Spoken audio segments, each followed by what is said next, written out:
Baik, kita mulai ya. Bismillahirrahmanirrahim. Assalamualaikum warahmatullahi wabarakatuh. Waalaikumsalam warahmatullahi wabarakatuh.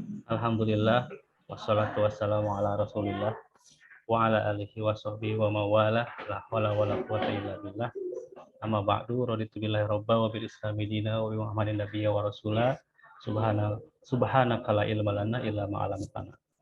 Teman-teman semua, gimana kabarnya? Sehat ya? Bil, sehat semuanya ya? Alhamdulillah. Alhamdulillah ya. Alhamdulillah di kesempatan kali ini kita masih diberi kesempatan ya, kemudahan untuk jemput ilmu ya. Man salaka thoriqan yaltamisu fihi ilman sahalallahu thoriqan ilal jannah. Jadi mari kita niatkan pada kesempatan ini dengan niat yang baik, bukan hanya untuk mendapatkan hasil duniawi saja ya. Kita harapkan apa yang kita lakukan juga berkah, bermanfaat gitu ya. Jadi dunianya dapat, akhiratnya pun dapat gitu ya. Baik teman-teman, sebelum kita memulai, kita berdoa dulu ya. Sebelum kita mulai, mari kita sama-sama membaca basmalah. Bismillahirrahmanirrahim. Selanjutnya kita melakukan absen. Absen biasa kita pakai screenshot ya. Screenshot. Ini Zahra, kameranya di on kan ya? Zahra, kita foto. Ya. 1, 2, 3. Sip. Jadi nanti absennya lewat screenshot. Baik, sebelum kita memulai ke perkuliahan inti, sebelumnya kita review dulu mata kuliah yang minggu kemarin, yaitu pertemuan ke berapa ya? Kemarin itu kelima ya, Pak, keempat ya. Yaitu terkait peran manajer keuangan ya. Jadi seorang manajer keuangan itu harus memiliki jiwa kepemimpinan ya. Jiwa kepemimpinan, dia bisa mengayomi gitu ya. Jadi ketika ada permasalahan dia bisa bersikap gitu kan, sebagai seorang pemimpin gitu kan. Jadi karena ketika setiap kejadian sesuatu itu kan, ketika anak buah salah itu tidak harus dimarahi, tapi bagaimana disikapi dengan bijak gitu kan. Makanya seorang pemimpin itu, apalagi terkait manajer keuangan, itu harus mempunyai jiwa kepemimpinan yang baik. Kemudian juga manajer keuangan itu harus memiliki gaya komunikasi dengan baik pula ya. Selain berjiwa pemimpin, gaya komunikasi juga dia harus memiliki komunikasi yang baik pula. Kemudian pastinya memiliki pengetahuan yang sangat luas. Kemudian memahami ilmu keuangan dan investasi serta implementasinya seperti apa ya. Inilah menjadi pokok dari sisi seorang manajer keuangan ya. Kemudian dia juga memahami dunia keuangan dari mulai pendanaan dan investasi. Jadi ketika uang ada maupun nggak ada, dia bisa berpikir secara jernih lah gitu kan. Ketika uang yang nggak ada, berarti bagaimana dia mendapatkan dana kan gitu. Kalau di kampus Sameren, bagaimana mahasiswa itu bisa bayaran secara teratur gitu kan. Ya, karena umpamanya pendapatan kampus itu hanya dari SPP saja, itu berarti manajer keuangan itu harus bisa menangkap itu gitu kan, mengelola itu. Ya, baik.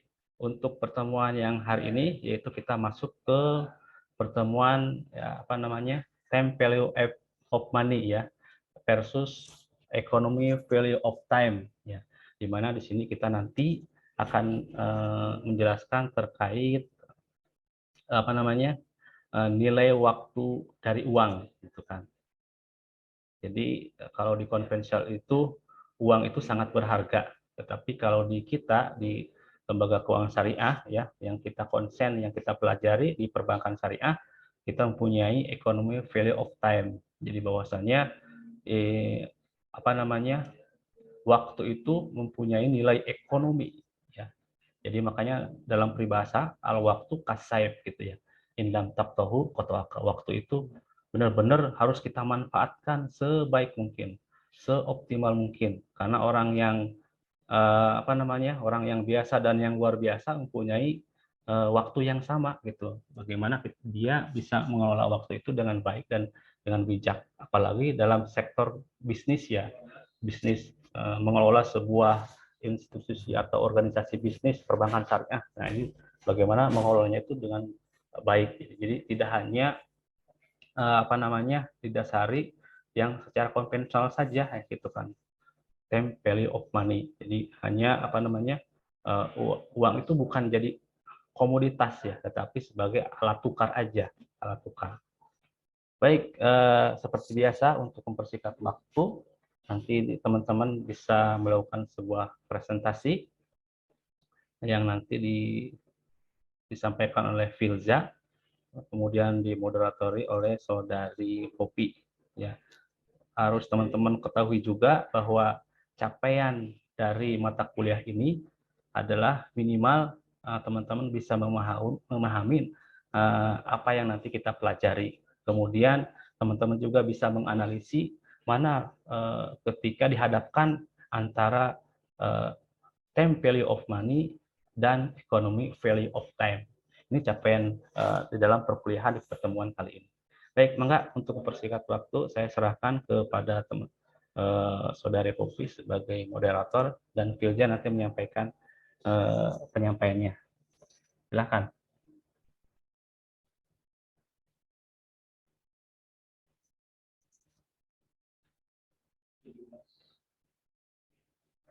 Mana Popi? Popi, sok mangga. Iya, Pak. Assalamualaikum warahmatullahi wabarakatuh. Waalaikumsalam warahmatullahi wabarakatuh. Waalaikumsalam. Pada pertemuan kali ini, kita akan membahas materi mengenai value of money dan economic value of time yang akan disampaikan oleh Teh Filza. Pada Teh Filza, saya persilahkan untuk memaparkan materinya.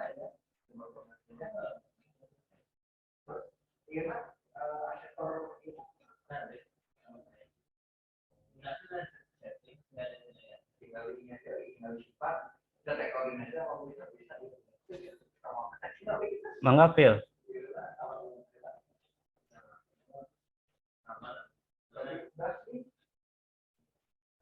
Sudah Bapak screen share.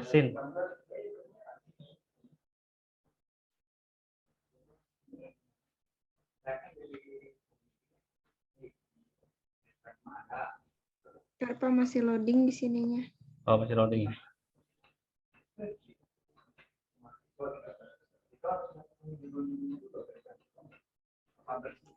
Assalamualaikum warahmatullahi wabarakatuh.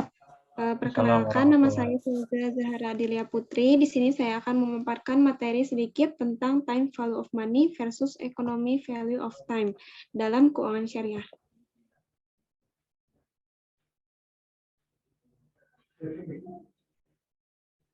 Sudah kelihatan versinya? Di next slide, Pak. Belum di next slide. Oh, siap.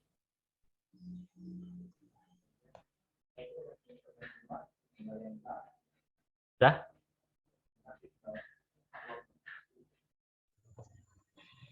Yang pertama, konsep time value of money dan economic value of time.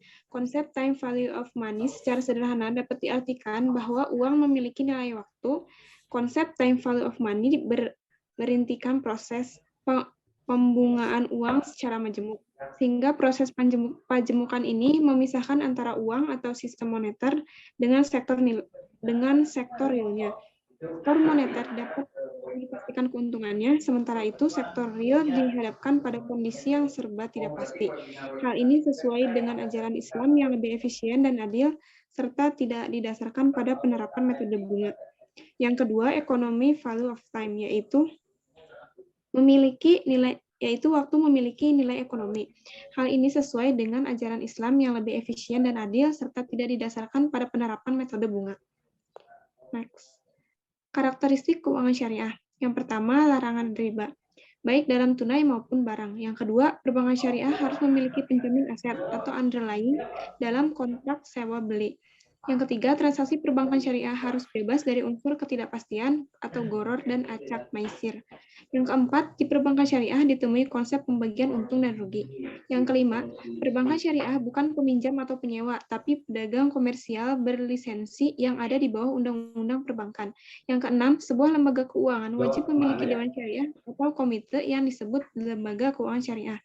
Yang ketujuh, keuangan syariah tak boleh terlibat dalam aktivitas yang berkaitan dengan hal-hal yang dilarang dalam Islam, seperti makanan haram, minuman beralkohol, senjata, tembakau, dan pornografi. Yang kedelapan, prinsip-prinsip yang sesuai dengan hukum Islam adalah konsep syariah. Time value of money dalam ekonomi konvensional dan syariah. Konsep time value of money dalam ekonomi konvensional merupakan sebuah kekeliruan besar karena mengambil dari ilmu teori pertumbuhan populasi dan tidak ada di ilmu keuangan. Konsep ini muncul karena adanya tanggapan uang disamakan dengan makhluk hidup.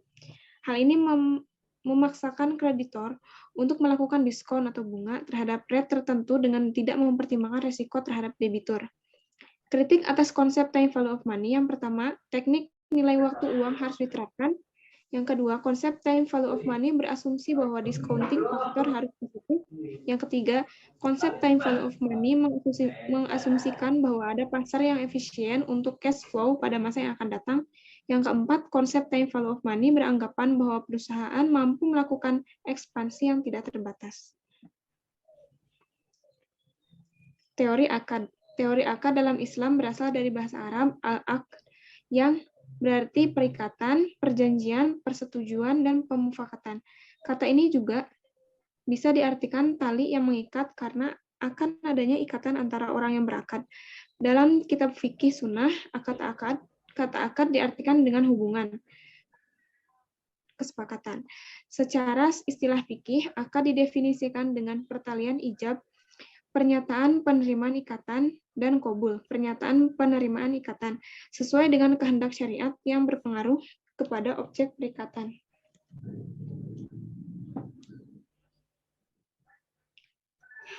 Next, Pak. Rukun akad. Yang pertama, akid adalah orang yang rukun, Pak.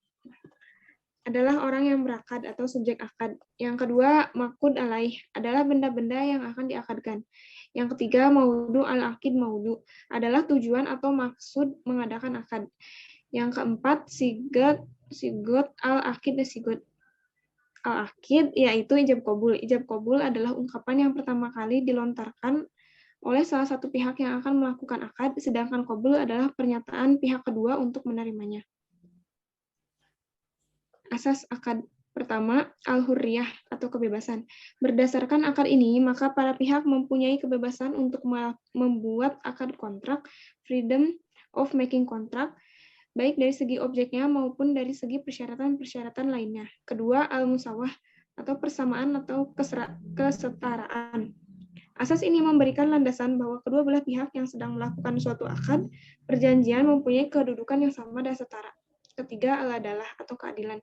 Keadilan adalah lawan dari kezaliman. Berdasarkan asas ini, maka para pihak dituntut untuk bersikap jujur dan terbuka tanpa ada yang ditutup-tutupi. Keempat, al-ridho. Kerelaan ridho sama ridho. Berdasarkan asas ini, maka semua bentuk akad yang dibuat harus dilakukan karena kerelaan diri. Kelima, al-sidik. Kejujuran dan kebenaran.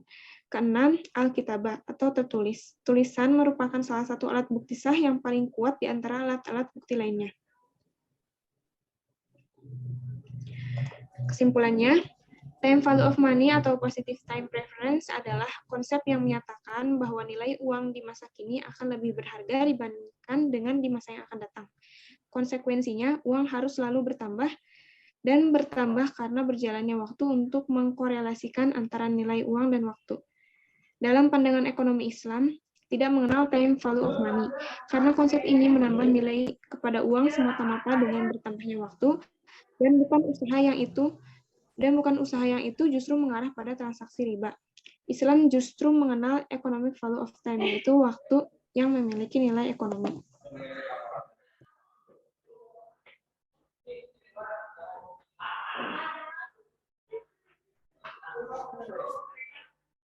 Oke, lanjut. Sekian presentasi yang telah disampaikan oleh Teh Filza. Ada teman-teman, barangkali ada yang ingin menambahkan atau bertanya, saya persilahkan. Izin bertanya. Enggak. Bagaimana cara menentukan proporsi antara debit dan equity sehingga diperoleh cost of capital yang paling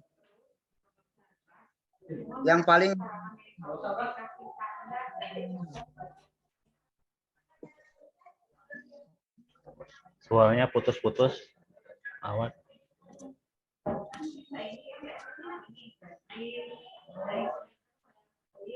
diulang. Bagaimana cara menentukan proporsi antara debit dan equity sehingga diperoleh cost of capital yang paling minimal?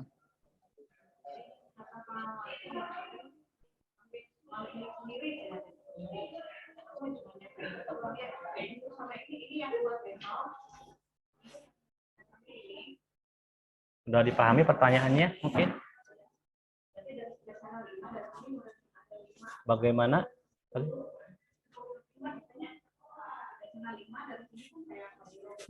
Gimana Teh Filza? Udah cukup jelas? Belum? Ya, cukup sebentar.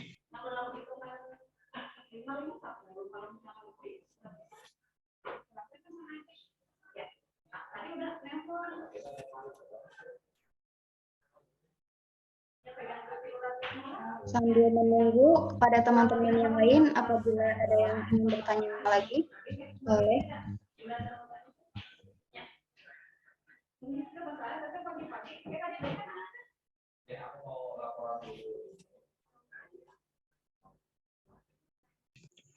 Langsung jawab aja ya tadi pertanyaan dari Saudara Awan.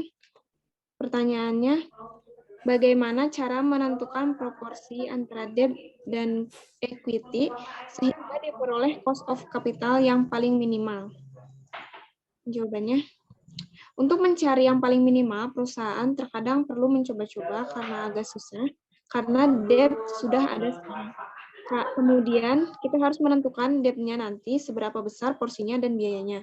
Ini adalah tantangan untuk perusahaan, tidak semudah itu dalam memperoleh cost of capital yang paling minimum atau optimal. Oleh karena itu, banyak perusahaan-perusahaan yang menggunakan yang ada saja sekarang.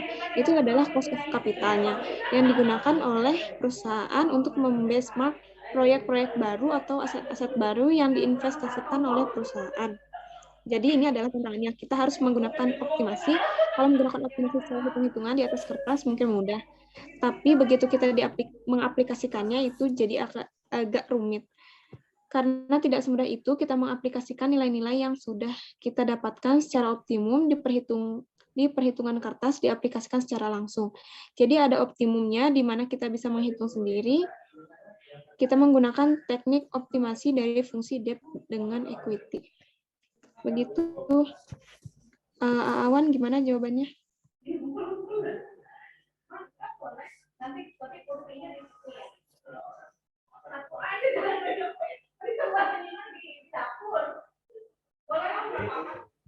Gimana Awan? Apa udah cukup jelas? Boleh. Kalau sebetulnya kan meskipun situasional ya, kalau lagi ada kayak besok itu kan ada satu ada.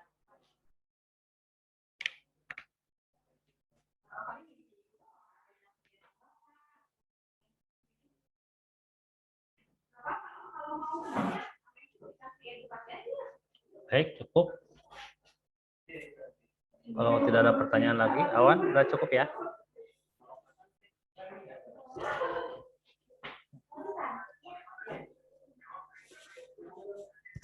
Kalau nggak ada pertanyaan, nanti ditutup aja, moderator. Langsung ditutup aja ya Pak? Ya, boleh. Terima kasih kepada Teh Filza yang telah menyampaikan materinya, dan terima kasih kepada teman-teman yang telah bertanya dan telah menyimak diskusi kali ini. Saya sebagai moderator mohon maaf apabila ada kesalahan. Ditutup. Wabillahi taufik wal hidayah. Wassalamualaikum warahmatullahi wabarakatuh. Waalaikumsalam warahmatullahi wabarakatuh. Oke, sekali lagi Bapak ucapkan terima kasih kepada pemateri yang hari ini sudah tampil, yaitu Saudari Filza yang dimoderatori oleh Saudari Popi ya. Dimana pembahasan kali ini yaitu terkait tentang time value of money dan economy value of time. Seperti di awal Bapak sampaikan bahwa capaian pada pertemuan ini minimal teman-teman bisa memahami apa yang dipelajari hari ini, kemudian teman-teman juga bisa membandingkan antara konsep time value of money dengan economy value of time, di mana kalau time value of money itu mempunyai arti bahwa nilai waktu dari uang ya gitu kan. Jadi sepertinya uang itu adalah segalanya gitu kan. Namun duit teh kumaha asa kumaha gitu kan gitunya. Namun boga duit teh padahal tidak semuanya bisa tidak semuanya dengan uang kan gitu. Kayak kalau kita bicara modal itu tidak sepenuhnya dengan uang gitu kan. Tapi dengan lainnya juga bisa kan gitu. Tidak dalam berupa uang gitu maksudnya. Misal mungkin dengan motivasi, dengan keinginan tinggi ketika kita mau berusaha, berwirausaha gitu kan. Jadi kalau time value of money itu adalah memastikan sesuatu yang belum jelas sebenarnya gitu. Pada sederhananya seperti itu gitu kan. Apalagi kalau kita bicara bisnis, ketika kita bisnis kan pasti konotasinya bagaimana memperoleh keuntungan yang optimum gitu kan. Padahal kita harus sadar bahwa apa yang kita usahakan belum tentu sama dengan yang kita inginkan gitu. Misalnya kita nih Filza jualan gorengan gitu kan. Bisa jadi gorengan itu laku, bisa jadi gorengan itu kan tidak laku gitu kan. Itulah namanya berbisnis. Tapi dalam konsep time value of money, di mana keuntungan itu tetap harus mengalir gitu kan. Makanya sandingannya adalah dengan bunga gitu kan. Ya, ketika minjem 1 juta, bayarnya 1.200.000, 1.300.000, 1.100.000, mau kecil mau besar aja sama ya. Gitu. Kulu kordin jaronapaan bahwa riba. Berbeda dengan ekonomi value of time ya. Jadi waktu itu yang mempunyai nilai gitu kan, nilai. Ya, seperti yang di awal Pak sampaikan, orang yang biasa dan orang yang luar biasa itu mempunyai waktu yang sama. Kenapa dia bisa berbeda si A dan sama si B itu kan? Karena mereka memanfaatkan waktu itu gitu kan. Orang yang pintar dan orang yang tidak pintar juga kan memiliki waktu yang sama, tapi efektivitas penggunaan waktu itu yang dikategorikan dia bisa memanage waktunya. Dia bisa menjaga waktunya secara berharga gitu kan. Waktunya belajar berarti belajar, waktunya ngapalkeun waktunya ulin ya meureun ulin, tapi dia tahu waktu mana kira-kira yang produktif itu dia mesti paham gitu. Jadi jangan sampai waktu itu tidak dimanfaatkan dengan baik gitu kan. Begitupun ketika kita mengimplementasikan dalam sebuah pengelolaan atau berwirausaha ya, karena harta harus berputar, tidak boleh diam, idle gitu kan. Semakin berputar harta yang kita kelola, pastinya insya Allah akan berkembang. Jadi ketika ada masa depan yang tidak pasti, hasilnya ya bisa untung, bisa rugi, ataupun bisa impas. Ya. Usaha itu kan seperti itu. Bisa jadi untung, bisa jadi rugi, atau bisa jadi balance gitu kan. Untuk untung, untuk rugi gitu kan. Ya mungkin karena waktu kita sudah terbatas ya, mungkin cukupkan sampai di sini. Bapak mengingatkan kembali apa yang sudah kita pelajari agar teman-teman bisa mengulang, mereview ya tentang apa yang kita pelajari hari ini, yaitu tentang konsep time value of money dan konsep ekonomi value of time. Jangan lupa Bapak juga mengingatkan untuk pertemuan yang akan datang ya, agar lebih dipersiapkan kembali ketika teman-teman melakukan sebuah presentasi, itu kan disiapkan lah, di jiwa ragana disiapkan gitu. Itu aja ya. Mari kita sama-sama akhiri dengan sama-sama baca kafaratul majlis. Subhanakallahumma wa bihamdika asyhadu an la ilaha illa anta astaghfiruka wa atubu ilaik. Sekian dari Bapak. Mohon maaf ya. Assalamualaikum warahmatullahi wabarakatuh.